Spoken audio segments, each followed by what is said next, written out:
when you do well, people notice.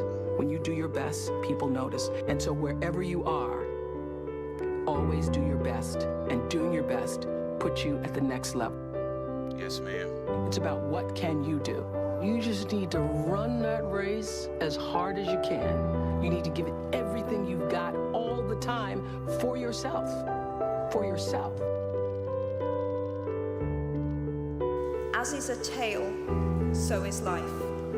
Not how long it is, but how good it is what matters. What matters is now, this moment, and your willingness to see this moment for what it is, accept it, forgive the past, take responsibility, and move forward. This is your second chance. This is your opportunity to seize this moment and make something of your life. Yes, ma'am. Let's go, y'all. This is your chance to seize this moment and make something of your life. All right, let's go.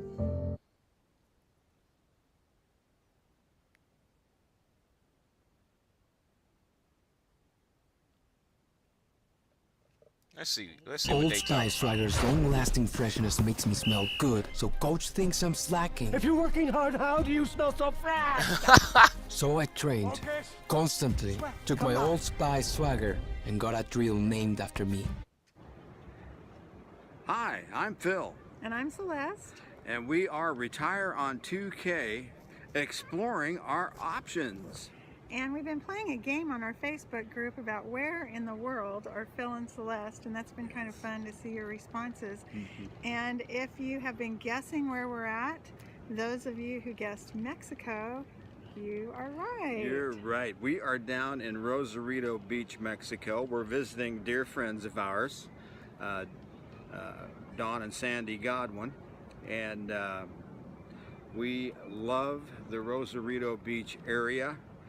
We've been looking at housing costs and what it would take to live outside the American culture and be able to afford to live in a beautiful area like this, just a handful of miles south of San Diego, California. So don't freak out, we haven't moved yet. Remember, this whole process is about exploring our options. And some of you may say, well, gosh, my options are not to move to Mexico. Right. But there's lots of options out there, and we'll be looking at all of them. This just happens to be one that we wanted to check out. So we just wanted to put a video together. We're just going to put this on the way it's shot right here. We're not going to edit it. But we have really enjoyed our time here so far. We will be exploring other areas of Mexico, and we will inform you of that and what's going on. But we are just looking at retiring in an area where we can afford to live on our Social Security, and it can be done, and you can enjoy your retirement years, and it doesn't necessarily have to be continuously in the United States. But hey, I like that. That's a good contrast. I didn't particularly wasn't thinking about going there. Hey, look at them. Look at they back.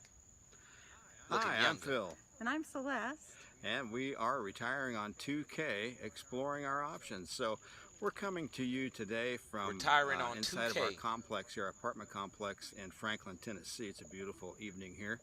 And we're just wanting to share with you some things that we've been thinking about. So when we first started this process, we were thinking about, going back to the Northwest where we were from and buying an acre, and the thought of building our own home. Or buying something that we needed, that we could renovate easily, the two of us. And that sounded kind of fun. I hope We y'all loved can the hear them. climate where we lived, and we love the people there. So that was our first choice, and we spent about 4 months actually looking for affordable property there. Yes, we were initially wanting to, like I mentioned, buy an acre and then build my own home. My brother John and I, we framed houses together as teenagers for a contractor in our father's church. Hey, what's up? Welcome to another episode of Expansion Pack. Naya, I hope you stuck around. You know what I'm saying? Good to have y'all in here for another episode. This is DGTA TV. See, I told you I was gonna come on. Be hosting the show. Let me see.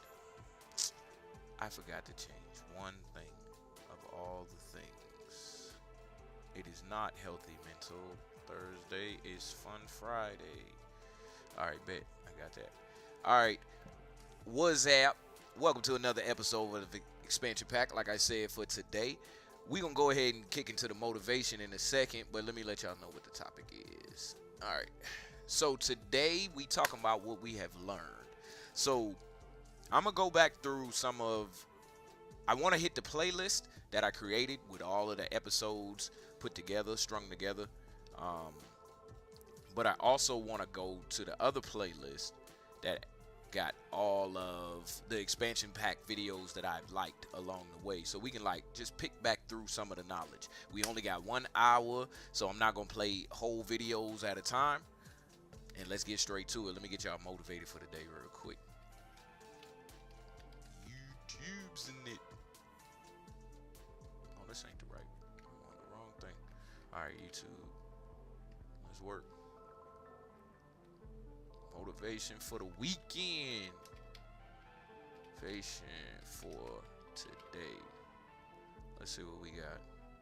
I need something that's about 6 minutes. No longer. 8 minutes. There you go. Hold up. 4 minutes. Let's go. Let's get y'all motivated.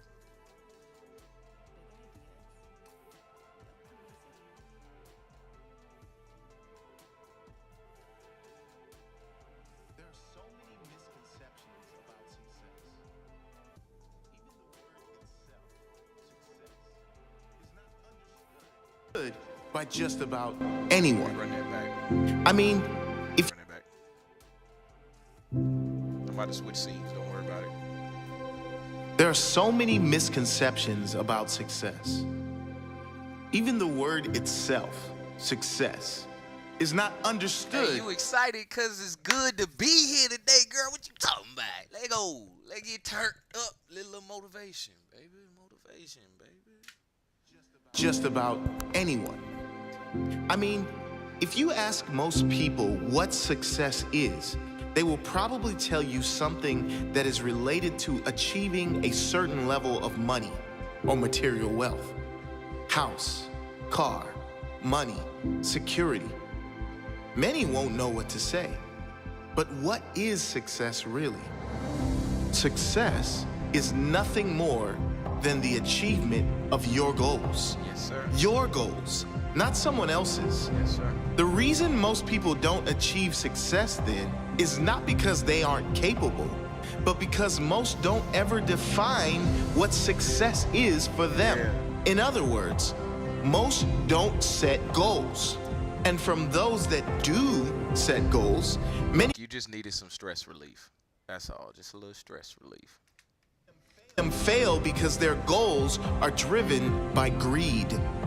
Money-driven goals, material-driven goals.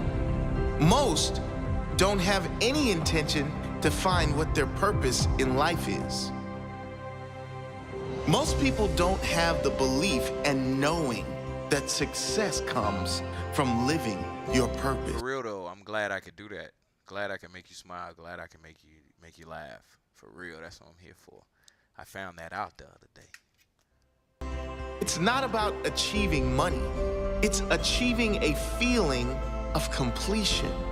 Those who are truly successful are those who live what they are passionate about. Their work is lit up with their passion. Yes. They don't need a vacation away from work because their work is their passion. I had said that.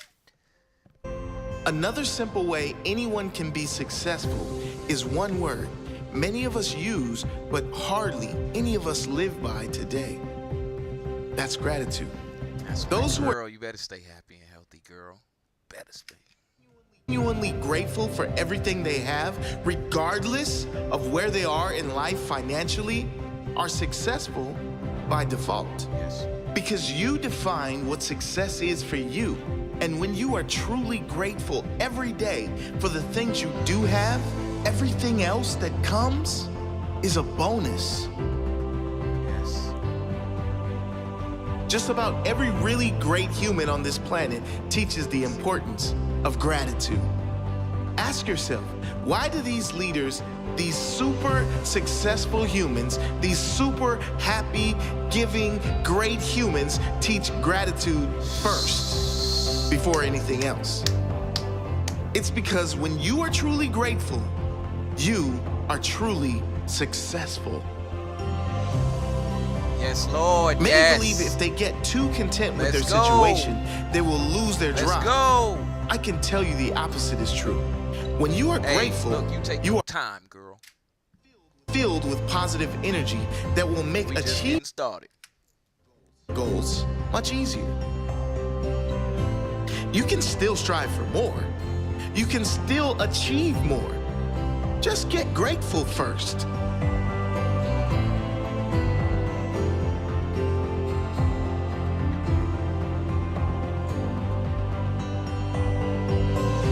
Let's go. I don't have to chase extraordinary moments to find happiness. It's right in front of me if I'm paying attention and practicing gratitude. Brene Brown.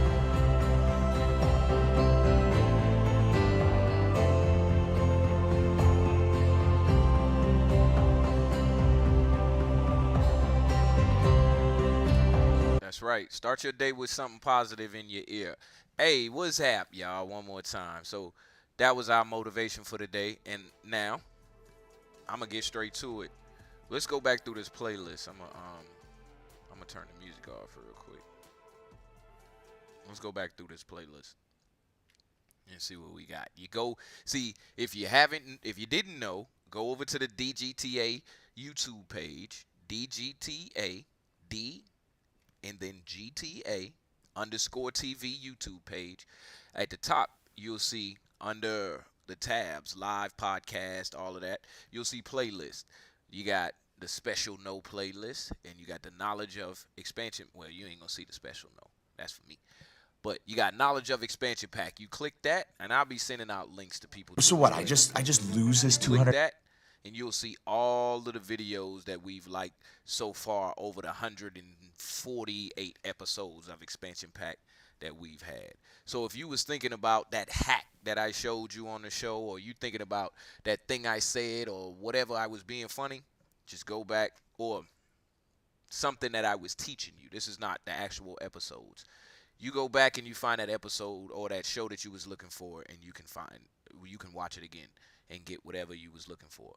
Also, we have the Expansion Pack podcast. If you come over here to the actual channel page and click podcast, you can go back and view all of the episodes. So right now that I was teaching, see, this is not, I'm live right now. So this isn't 140 episodes inside this playlist, but it is 113.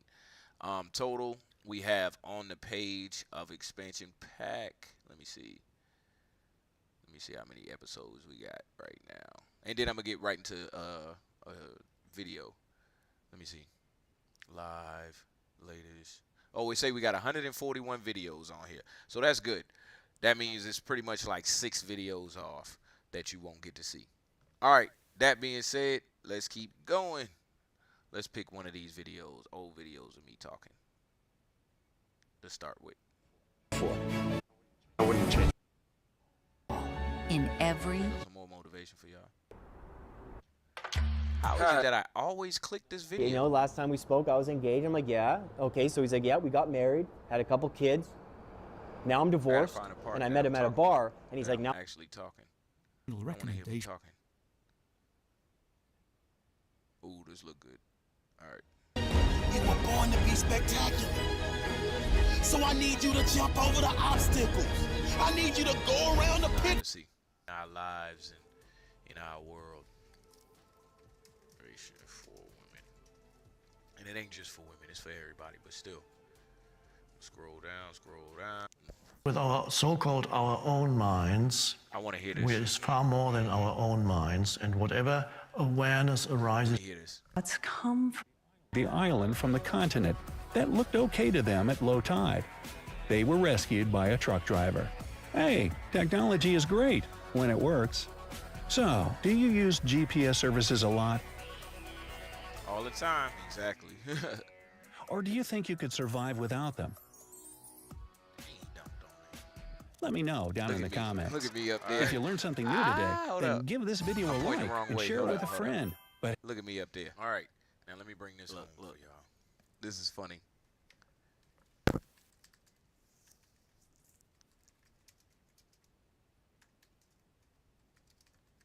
Because now you know how to find yourself physically and where you're at physically. I found myself physically. Let's see what my man said. Let's explore something for fun. I heard of Eckhart Tolle.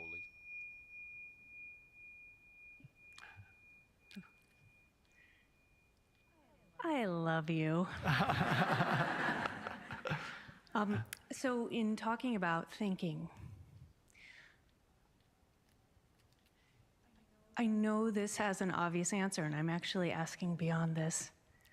But where do our thoughts come from? You know, so oftentimes I'll have thoughts and I recognize them as even not my own, or possibly patterns that have existed for years and years.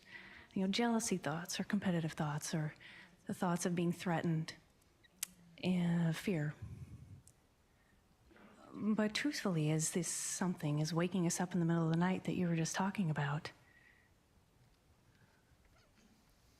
What is that? Right. Is it just part of the condition of being alive? Thank you. Let's see what he said. The Buddha was asked a similar question. I'll tell you what he said, but then I will answer it because he didn't. Thank you.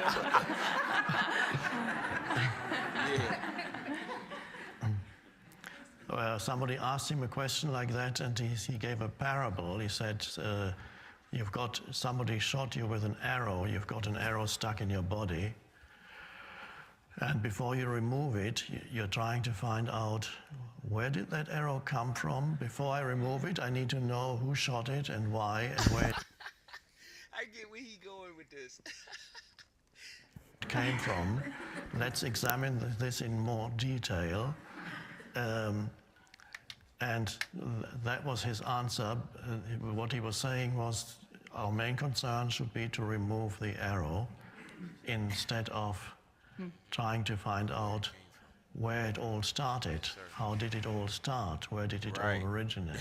That was, his teaching was very practical, totally practical. Not all of Buddhism is that practical anymore. Some Didn't I think still I paused remains and said practical something. compared to other traditions.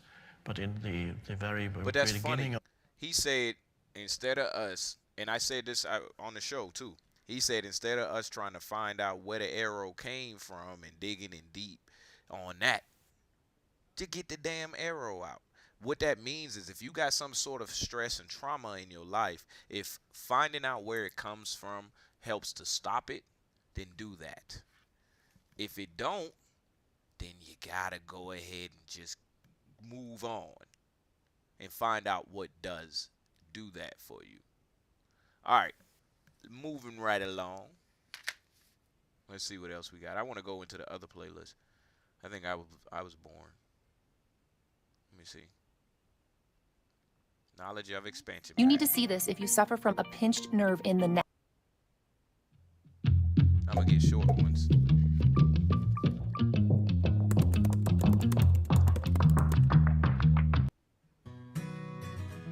How do you work out your personal values?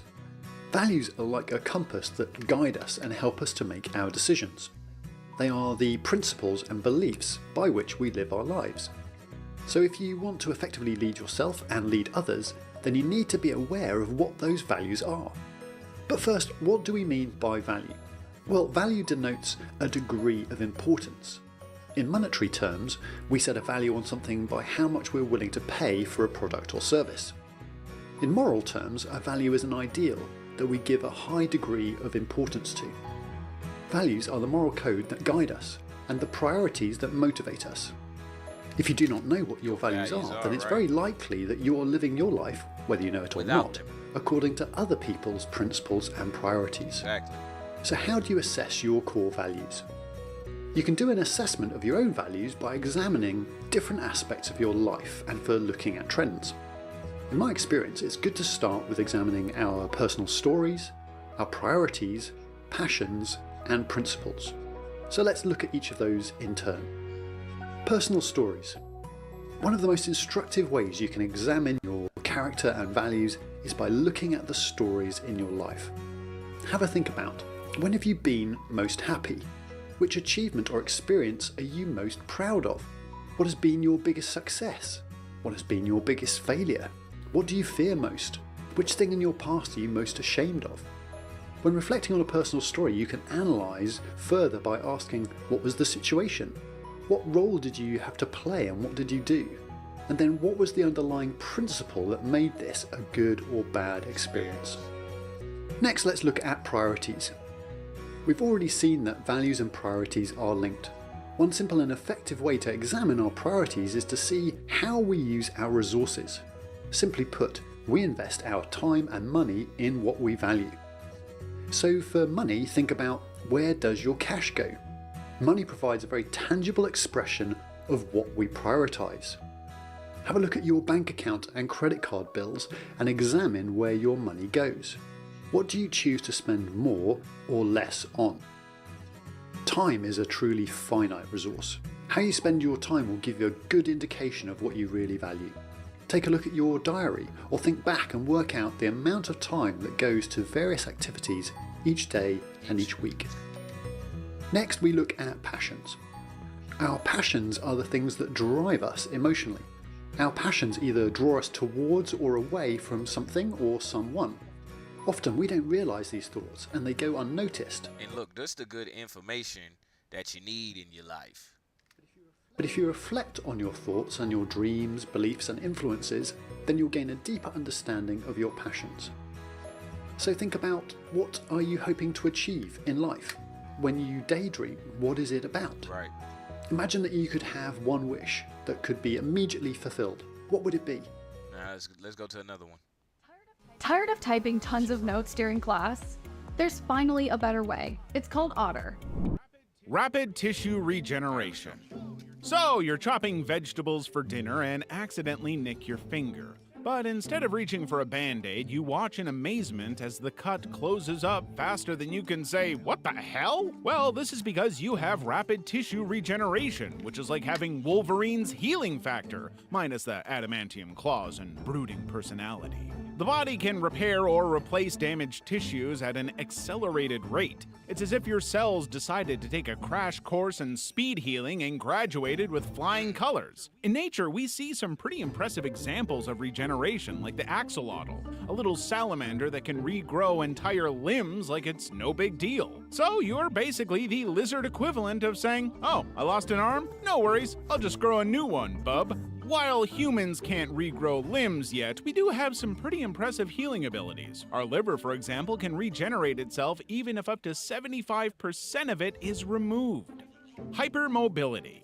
It's been 6 weeks since you went on America's Got Talent to show off your skills. And while you didn't win the prize or anything, you gathered a massive following on YouTube because of your insanely amazing ability to twist and bend your joints and bones as if they were made out of jelly. This weird condition happens because you have hypermobility, which means you are the human equivalent of a rubber band. You can even stretch to points that would break a rubber band. You're like the real-life Elastic Girl, minus the beautiful bodysuit. If you have hypermobility, it would mean that your ligaments and tendons are like overcooked spaghetti, floppy and loose, and they can literally turn like a Ferris wheel.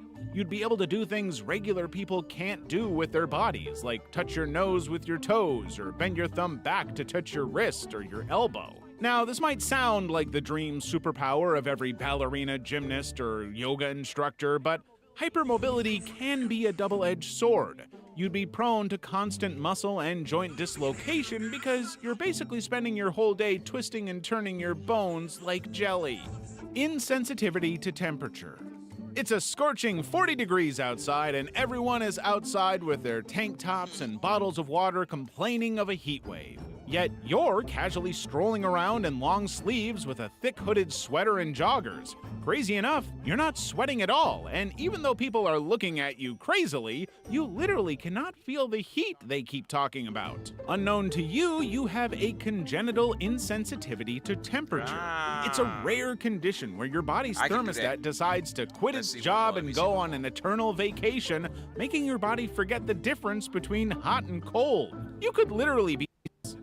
Imagine you're going down the street, minding your business, when suddenly your nose goes into overdrive. It's like your nose got a superpower upgrade, and suddenly you've gone from an ordinary. Midterm tests are coming up, and while everyone in the class is stressing about studying and all, you are busy sleeping, playing on your phone, and watching TikTok videos of cats. The reason why you're so chill is because you literally have a superpower and can know every single sentence and word in your huge biology textbook within 24 hours. This is because you have a condition known as eidetic memory, which is basically like having Google Street View in your head, but for every moment of your life. It's as if your brain took photographic memory Appreciate the four viewers dropping through.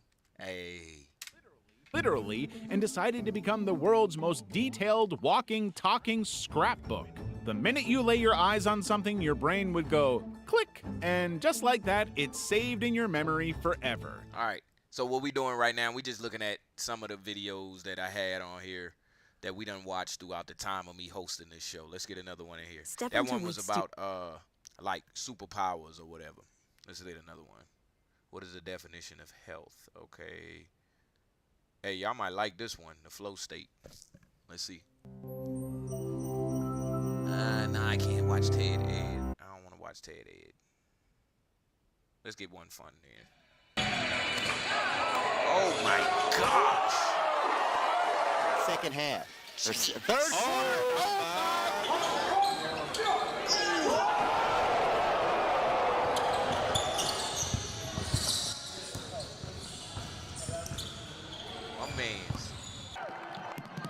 Oh no, that one. That's why I saved this.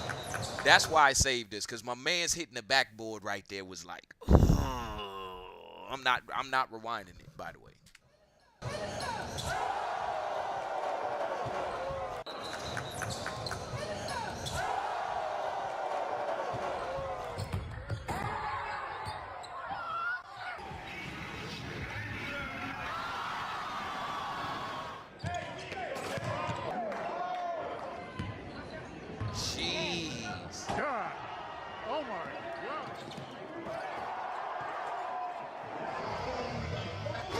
Now that one was crazy. To check out the book. Hold up. And, okay, I can't even go back to it. Let's watch this after school.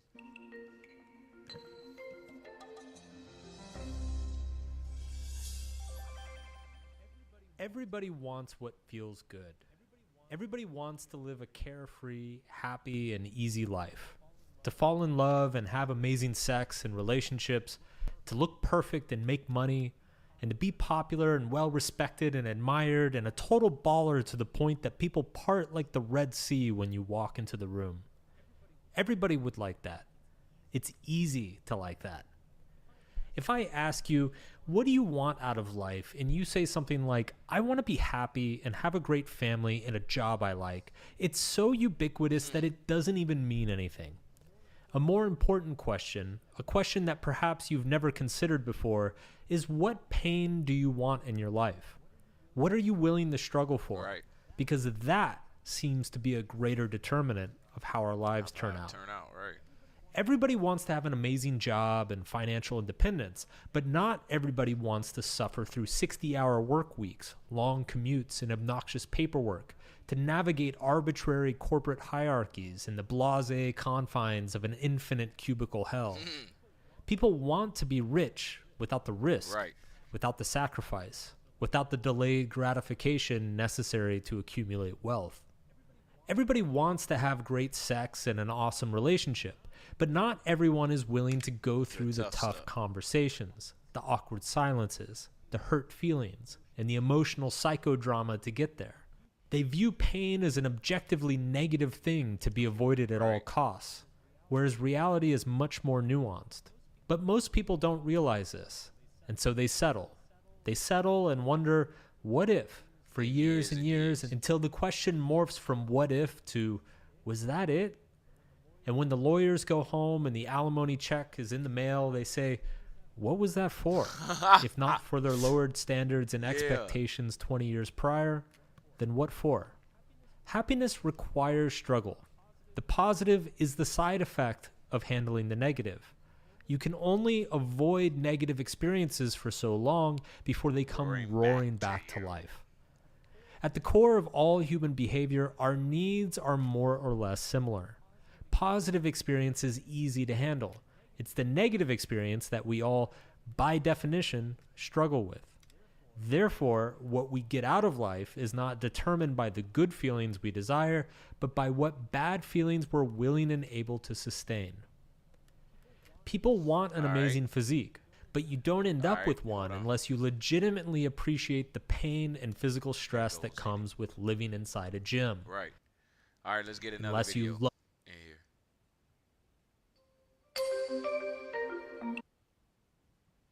How do you fix your sleep schedule? What is wisdom? I want one that's good and short. Why you shouldn't sec? Oh, there you go. There you go, the perfect video too. Therapy has always been such a scary idea to me because I simply did not know where to get started. I didn't know how to find my... Hey, school of life. The business of living can be complicated by a particularly exhausting habit, our tendency to question our judgments with the passage of time. What had originally seemed like a clear-cut and soundly based decision can, after a few weeks or months, come under fresh scrutiny and inspire intense doubt, regret, shame, insomnia, and at points, hurried attempts to reverse a decision. For example, a few months ago, it seemed absolutely right to end our relationship. We had the partner's faults clearly in view, and we were certain that these made any sensible plans for the future untenable. But now,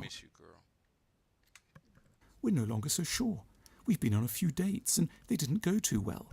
We've been by ourselves a lot, and as we've been doing the laundry or walking around the park, we've started to remember how funny and clever, sweet and tender our ex could be. We're wondering whether we should, despite our original recommendation that neither of us should be in touch for a while, perhaps send them a falsely innocent text tonight. Or, last summer, we knew we didn't have a particularly good time at the beachside resort and vowed to stick to a cooler climate next time.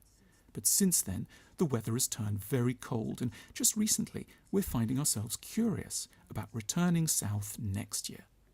Or we told ourselves that we were fully done with a particular career, but we've been reflecting on matters since and happened to bump into an old colleague last week, and are now wondering whether we shouldn't maybe make another attempt.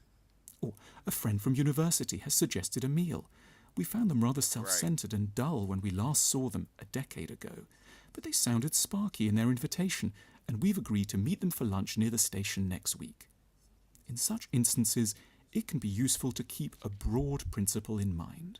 The further away we stand from the moment when we took a decision, the more our judgment is likely to be clouded and corrupted. And this is because of a feature of our minds that in most areas serves us extremely well, our capacity to let go of pain. The very faculty that means we can effectively mourn the death of a pet or a loved one, or get over a bankruptcy, or endure a drop in income, also means that we're likely to revise our views of an ex we worked very sensibly to eject from our lives, or that we will know within 5 minutes of remeeting. You know what, Naya? That's funny that you dropped in here and you said that, because look at this video right here. I hope you in here to hear this, which probably not, but that's funny that you had said that. Stick to that decision. That your ex had caused you that pain. You may miss him, you may think about him, but hey, ain't no going back. We ain't going back there. An acquaintance that they are as maddening as they ever were. We pick apart and dissolve our judgments because we cannot keep a clear eye on the powerful incentives we come under to do so, because we don't notice how indigestible certain truths have become. we abdicate to doubt under intolerable, irrepressible degrees of loneliness and sadness, isolation and confusion. Of course, we're going to start to question our views of our ex's strengths and weaknesses after 7 weekends substantially on our own, being humiliated on dating apps. Of course, we won't remember our friend's dispiriting character when we would so love to have a flourishing social life. When we wake up and wonder if we've been unfair or hasty, the sternest, most reasonable part of us should know to grab the controls and ask whether a revision to our views is likely to be accurate or simply convenient. Right. Despite all the pressures we're under to believe otherwise, we should place our faith in the wisdom of a well-worn dictum. Trust what you knew then, not what you feel now. My man, hey, look. They don't. By far, we've been on here for 35 minutes. 35 minutes. And that has been the best information I done got. Stick with what you knew then, not how you feel now.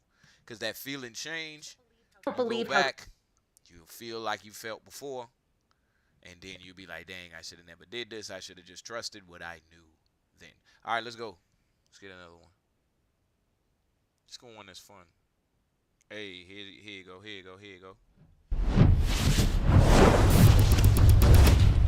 Life might not be a video game, but it certainly feels like it. So here is the tutorial. Y'all gonna like this one? I've been playing Earth video game since I spawned onto the map in 1981. I'm not one of the most experienced players, but I wanted to make a review or a tutorial here for you. I'm also going to share a few tricks on how you can hack the game. Closer to the end of the video, I'm going to share with you how to truly beat the game and get on the leaderboard. So basically, when you start the game Earth, you're dropped straight into the tutorial phase, and the developers call this childhood. And you learn the basics, how to interact, survive, and get by. But the thing is, this tutorial barely scratches the surface of what you'll need to know to play Earth really well and level up your character. In most games, when you choose a character, you get to break down all their strengths and weaknesses so you can plan accordingly. But in Earth, that is not how it works. The deep traits, the strengths, and the flaws of your character are kept hidden from you on purpose. You don't get any guide telling you what you're naturally good at or where you might struggle, and the developers designed it this way. You have to dig, you have to work, you've got to explore and understand who your character really is. And most players who play Earth spend their entire lives without ever fully knowing their character's true potential. And they get stuck playing Earth on the surface level, and they miss out on the depth that could change the way they experience the entire game.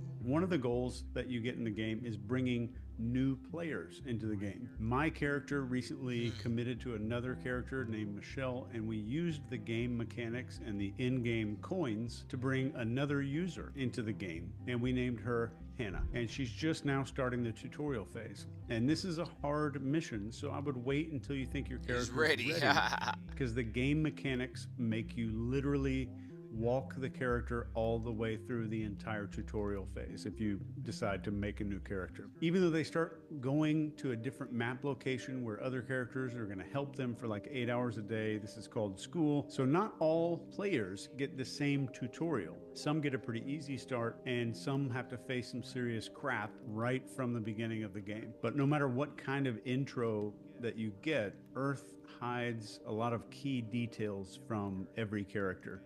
And you might think you've got your strengths and weaknesses nailed down, but the truth is there's always more to uncover. There's abilities and traits that come to light through missions and unlocking new levels of Earth. So the true goal is to know your character really deeply. So the biggest mistake that players on Earth make is assuming that they know their character just because they've been living for a while. But if you really want to thrive, you've got to go deeper. All right.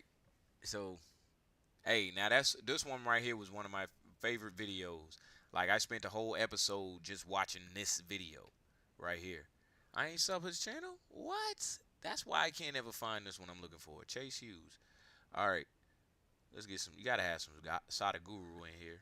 We always be hitting up Sada some Guru. people live 90 years. How some not to people let live 1 ugly year, 90 situations times. mess you up. If what the world throws at us is not necessarily your choice. But what you make out of it is entirely your choice. Other people are doing what they want, but it's your reaction which causes the suffering. There is no way you can fix an yesterday, but you can create a tomorrow. Exactly.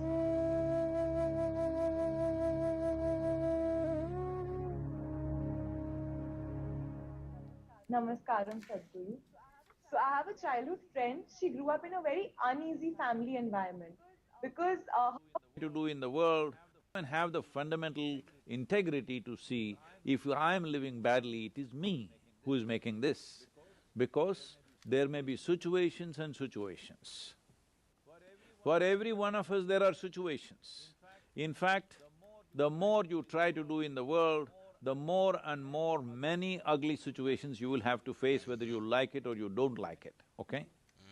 Now, because you face ugly situations, will you also become ugly? Or you will use this as manure to blossom into a wonderful flower? This is a choice that you have. So everything that hurts us, everything that in some way is negative in a given situation, whether you will become wise or you will become wounded is your choice. Do not look for ideal situations because there is no such place. There is no such place. Wherever you go, there will be something happening that you think is negative. Whether it's negative or not, I don't want to make a judgment. Yes, sir. But in a given place, you think there is negative. A whole lot of people who have applied to get into your institution like ISB, they are all thinking if I enter ISB, it is like heaven. But I'm sure there are many people in your institution who think this is the most horrible place, full of politics, full of nonsense, full of this. Aren't there such people? Hello? I'm sure they are there, you don't become one of them. Because in every place there are issues, all right? Yes, sir. Where there are two people, there is an issue. How we conduct these issues depends on, are we in a state of conscious response to these issues or are we in some compulsive reaction to these issues? Right. This determines how we conduct ourselves. What he's saying is, are we behind the curve or are we in front of the curve? This has become a syndrome all over the world because they've all read a little bit of Freud, little bit of Maslow, little bit of all this European psychiatric stuff. And everybody is a psychiatrist. Because my parents were like this, I am like this. Come on, huh?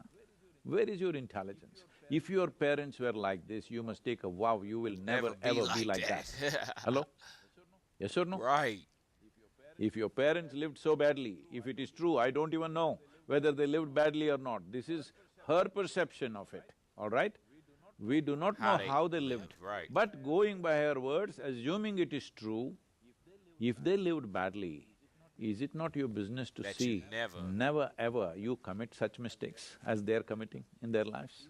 Is this not what human intelligence is capable of? Right. Or human intelligence is like, they study rats and make all kinds of conclusions about human beings today. Whole lot of experiments about human beings are on rodents. If you're looking at the behavior of the rodents, people say, oh, human beings like this, like this. Is it not a sad story, being the most evolved creature on this planet? compared to the rodent. I want you to understand, for you to come to this level of intelligence, it's taken millions of years of work, of evolution, to get you here, to the peak of evolution on this planet. So being the peak of evolution, are we displaying that we are the top of the world? Are we? No, we want to sit on somebody else's head and think top of the world. No, we are already top of the world as human beings, isn't it so? Thank you so much. But look at the way we are behaving, all the time complaining about something or the other. Let us understand this. What the world throws at us is not necessarily your choice. But what you make out of it is entirely your choice. Yes, sir. Yes? What you make out of it is entirely your choice. Your experience of life, this much you must come to every one of you young people. Yes, if you want your potential to open up in the world, one important thing that you must fix in your life is your experience of life, either peacefulness or agitation, either joy or misery, blissfulness or suffering, whatever it is, your experience is entirely made by you. Other people are doing what they want, their drama they're conducting. It is your reaction to that which is causing these experiences to you. Right now, if I abuse you, I won't, I'm just telling you, Mrudu. Suppose I abuse you, the abuse is in my mouth. It is not a bullet, it doesn't come and hit you, but it's your reaction which causes the suffering, isn't it? Suppose I abuse you nicely in Tamil language or Telugu or Kannada, this guy will understand that's a problem. But if I abuse you in a language that you don't understand, with a smile on my face, you will think I'm saying sweet things to you, isn't it? And you'll respond nicely to me. So I'm telling you, your experience of what is happening with you right now is 100% determined by you. Human experience happens from within, not from outside. Outside influences are there. How far we allow them to affect us, unless they're physical situations. You're in a war zone, somebody is shooting at you, that's a different matter, all right? That needs to be dealt with in a different way. Even there, a conscious response will give you better chance of survival than wild reactions. Right. So, the privilege of being human being is this, that we have an intelligence to determine what should be our experience of life. Other creatures are in a natural, instinctive, compulsive reaction. We are supposed to be above that. But most human beings are trying to disprove this, and they are also… They try to disprove it. All right, let's get one more. Let's get another one. Oh, this only four seconds. Hold on, 4 minutes. And I like this video. Over-the-shoulder trick shots are hard. Saving money on car insurance shouldn't be. 830. Good morning, Hank. It's Tuesday. Recently, I went to the hand doctor because my hand isn't working totally perfect. Listen to this. This is funny. This is so funny. And he was like, hey, do you remember when we talked about you not signing your name so much and then you signed 250,000 copies of your book, The Anthropocene Reviewed? And I was like, yeah, but that was for work, doc. And the doctor was like… Watch how many itises he got. Was it for work? And I was like, look, doc, the heart wants what it wants. Anyway, long story short, I have a few problems, but one of them is arthritis, which is terrible news, but does have a silver lining, which is that I get to add to my catalog of itises. I'm a heavily itised person. Like, over the years, I have or have had orbital cellulitis and eosinophilic esophagitis and viral meningitis, not to mention the normal itises, sinusitis, gastritis, etc. But in this respect, I am, of course, not unique. In our lives, most of us… Hey, that's why I saved this video, for that one reason. Yeah, I know, right? That's my guy, though. Hey, he be teaching facts, though. Will become extensively familiar with itises because we have been invited to a very strange party where you get to have a consciousness, but it's made out of meat. Sometimes people ask me why I write so much about illness and disease and our historical responses to them, and I guess my question would be, why isn't everyone writing about it? As Virginia Woolf wrote 120 years ago, considering how common illness is, how tremendous the spiritual change it brings, it becomes strange indeed that illness has not taken its place with love and battle and jealousy among the prime themes of literature. And not just in literature, historical narratives also tend to focus on kings and wars and political philosophies and whatnot, but disease is a terribly important historical force, maybe the most important Ain't nobody one. Talk Like, about it's almost certain that in the last 2,000 years, more people died just from tuberculosis than died from all wars combined. And before you think like, oh, but that's ancient history, no, more people died last year from tuberculosis than died in war, and every year going back to World War II. Around 93% of all humans die from disease, a phenomenon so common that we attribute these deaths to natural causes, although for the record there is nothing natural about the fact that people die of cholera in Haiti but not in the United States, or the fact that poor people in the United States are almost twice as likely to develop heart disease as rich people. And so I write about disease and our responses to it, from OCD and turtles all the way down to plague and the Anthropocene Reviewed, because there is this terrible and strange circumscriber of consciousness, and I don't think we're talking enough about it. And also the way we talk about it matters. Like, let me give you a weird example. Itis means inflammation. And so as a suffix, itis refers not to the bacterial or viral infection itself, but to the body's attempt to deal with that infection, or in the case of autoimmune diseases like esophagitis, the body mistaking healthy cells as threats. And this is really interesting to me for somewhat personal reasons. Like, I got orbital cellulitis because bacteria invaded the soft tissue between my eye and my brain and then began spreading out of control. But the name orbital cellulitis doesn't translate to like staph invaded your eye socket. It translates to your own white blood cells caused swelling behind your eye. In this and many other ways, we tend to describe disease and illness as failures. Hold on. You're not playing the game. Can't multitask when I'm here. Hey, so, nah, I'm not playing the game on this channel. Not on this channel. I'm just running the videos and reacting, you know, listening to them, talking about them. But I'm almost done here, so we got about like 15 minutes left here. And then I'm running Streaming University on my channel, on the Dan F. Man channel. Same format. I'm going to stop the streams from my PlayStation and run it. You know what I'm saying? Or insufficiencies of the body rather than... I'm talking too much. Look, I feel you. I feel you. I wasn't playing the game once the show was running. You right. My bad. Yeah. Literally inevitable side effects of having a body. And so even in these extremely subtle ways, we are prone to imagining disease as a failure of I feel you, girl. Listen. Oneself, a failure of one's biology or life circumstances or moral choices. And so I think examining the ways we imagine and understand illness can be really productive, especially in a world where so much illness is not really caused by bacteria or viruses. It's caused by poverty and lack of access to clean water and other human-built systems. And I guess in that sense, our habit of imagining disease as primarily being about human choice is justified, not because individuals are responsible for their illnesses, but because our collective choices are. Hank. I'll see you on Friday. Namaskaram. Good morning, Matthew. Good morning. You and this yapping. How are you, man? I'm good, man. Where are you? You and this yapping. All right, let me get another one in here. I think I got enough time to do like at least 2 more.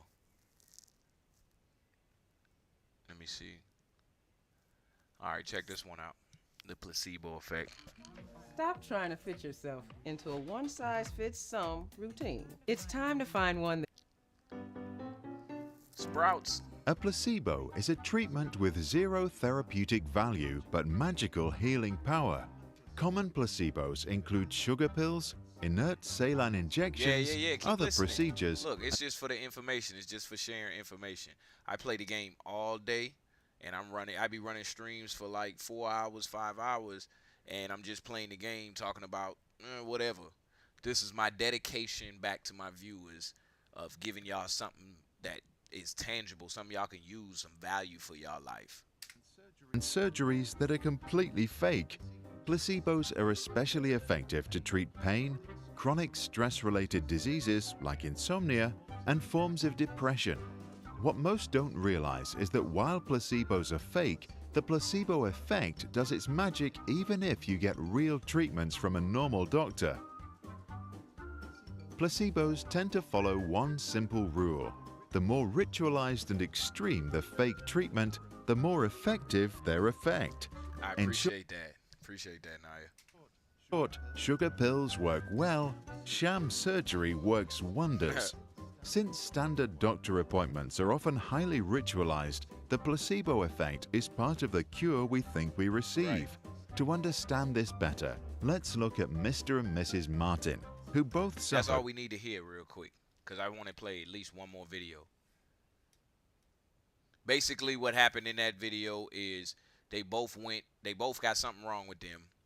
One actually got something fixed, and the other one went through the whole procedure and process, but they didn't actually do nothing, and they both seem to have healed from their trauma or the problem that was bothering them. Let's look at some tech. That's the placebo effect, by the way.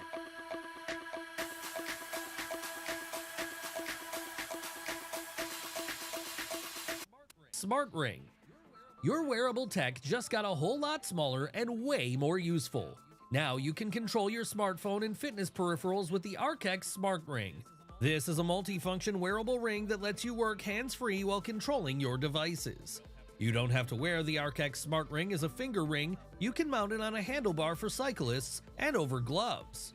It is IP67 waterproof, so don't worry about sweat and rain. And the ring is really light. It doesn't weigh you down, so you won't even notice it's there.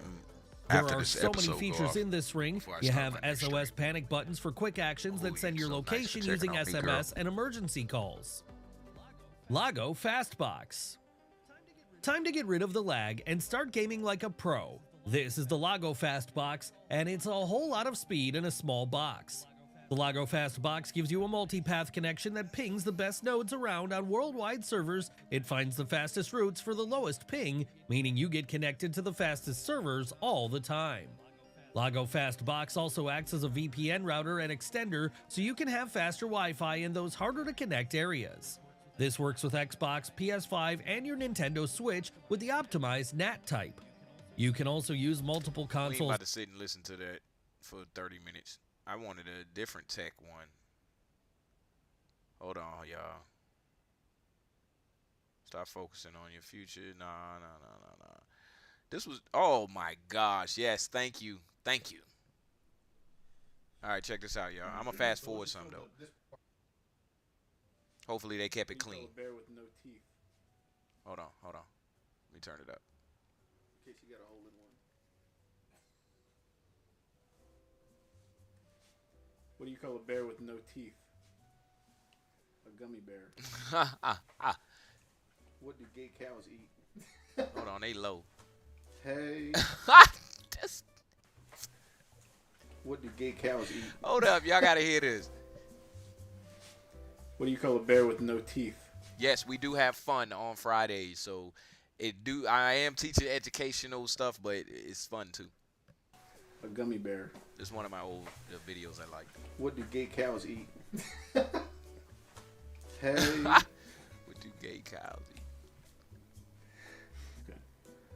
Want to hear a joke about paper? Never mind, it's terrible. Okay.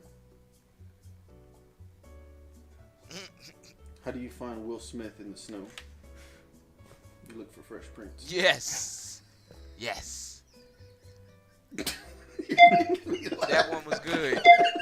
That one was good. I'm gonna laugh. Just try not to smile. Let's get this last video in. What should I make suggestions? Okay, so look. Depending upon your supplies already. You definitely gotta go. Young people ask, I turned it down. Am I ready to leave home? The idea of moving out can be exciting and scary at the same time. How do you know if you're ready to live on your own? Examine your reasons.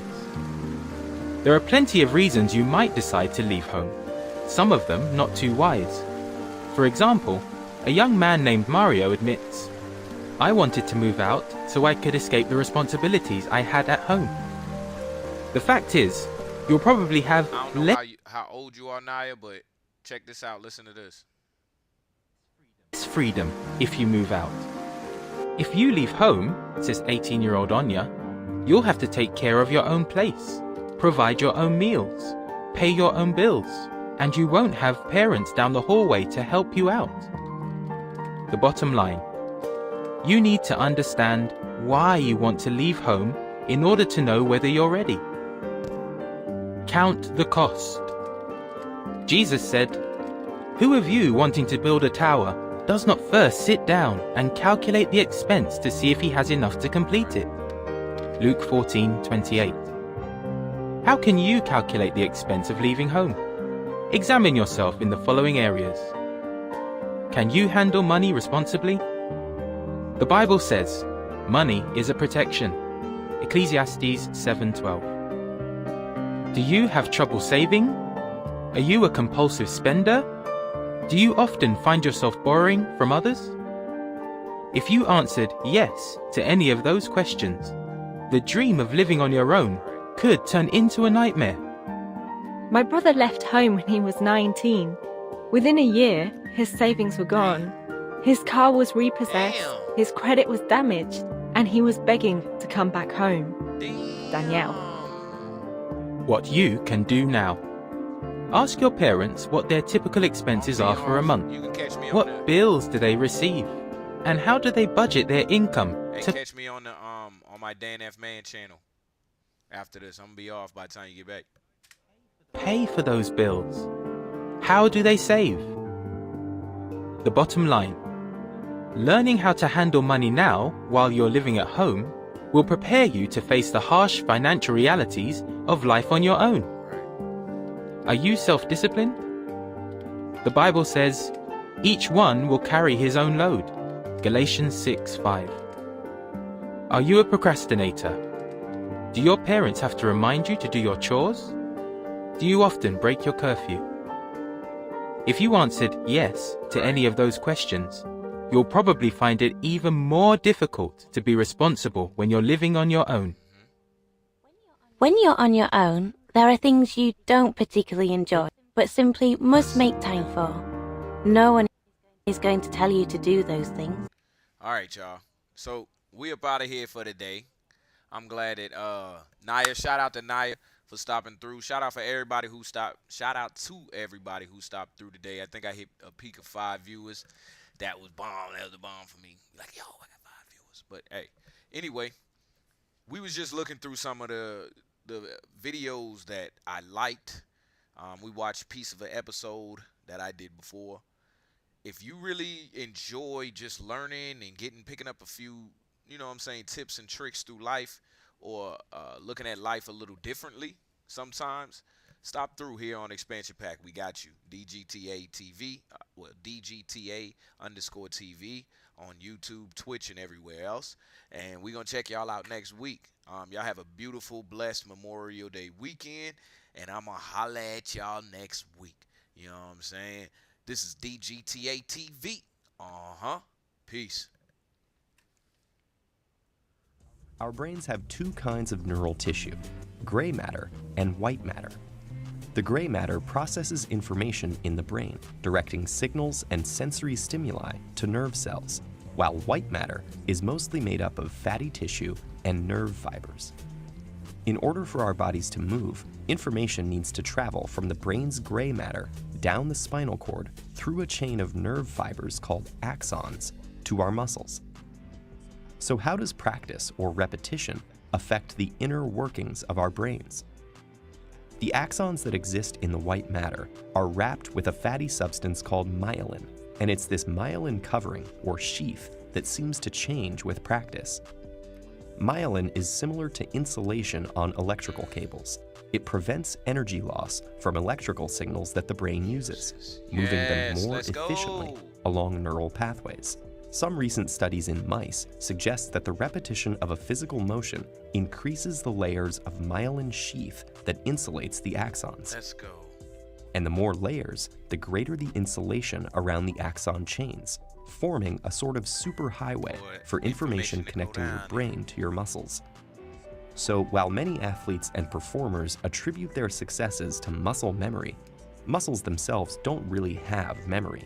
Rather, it may be the myelination of neural pathways that give these athletes and performers their edge with faster and more efficient neural pathways.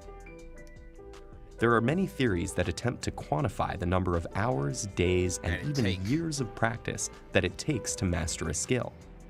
While we don't yet have a magic number, we do know that mastery isn't simply about the amount of hours of practice. It's also the quality and effectiveness of that practice. Effective practice is consistent, intensely focused, and targets content or weaknesses that lie at the edge of one's current abilities. So if effective practice is the key, how can we get the most out of our practice time? Try these tips. Focus on the task at hand. Minimize potential distractions by turning off the computer or TV and putting your cell phone on airplane mode. In one study, researchers observed 260 students studying. On average, those students were able to stay on task for only 6 minutes at a time. Dang. Laptops, smartphones, and particularly Facebook were the root of most distractions. Start out slowly or in slow motion. Coordination is built with repetitions, whether correct or incorrect. If you gradually increase the speed of the quality repetitions, you have a better chance of doing them correctly. Next, frequent repetitions with allotted breaks are common practice habits of elite performers. Studies have shown that many top athletes, musicians, and dancers spend 50 to 60 hours per week on activities related to their craft. Many divide their time used for effective practice into multiple daily practice sessions of limited duration. And finally, practice in your brain in vivid detail. It's a bit surprising, but a number of studies suggest that once a physical motion has been established, it can be reinforced just by imagining it. In one study, 144 basketball players were divided